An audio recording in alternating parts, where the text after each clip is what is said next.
آج میں نے اپنے والد کے ساتھ بینک میں 1 گھنٹہ گزارا تھا کیونکہ انہیں کچھ رقم منتقل کرنی تھی۔ میں اپنے آپ کو روک نہیں سکا اور پوچھا، بابا ہم آپ کی انٹرنیٹ بینکنگ کو فعال کیوں نہیں کر دیتے؟ میں ایسا کیوں کروں گا؟ انہوں نے کہا، ٹھیک ہے پھر آپ کو منتقلی جیسی چیزوں کے لیے یہاں 1 گھنٹہ بھی نہیں گزارنا پڑے گا۔ آپ اپنی خریداری بھی کر سکتے ہیں، سب کچھ اتنا آسان ہو جائے گا۔ میں انہیں نیٹ بینکنگ کی دنیا میں شروعات کے بارے میں بتاتے ہوئے پرجوش تھا۔ بابا نے پوچھا، اگر میں ایسا کروں تو مجھے گھر سے باہر نہیں نکلنا پڑے گا؟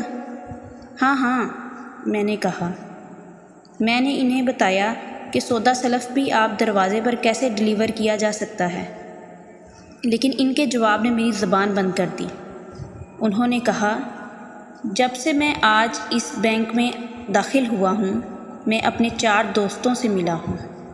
میں نے کچھ دیر عملے سے بات چیت کی ہے جو اب تک مجھے اچھی طرح جانتے ہیں۔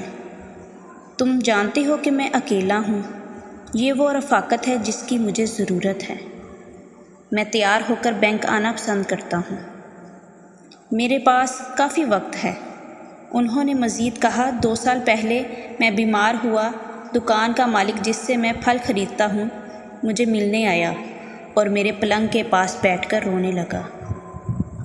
جب تمہاری ماں کچھ دن پہلے صبح کی سیر کے دوران گر گئی تھی، ہمارے مقامی گروسر نے اسے دیکھا اور فوری طور پر گھر رابطہ کیا کیونکہ وہ جانتا ہے کہ میں یہاں رہتا ہوں۔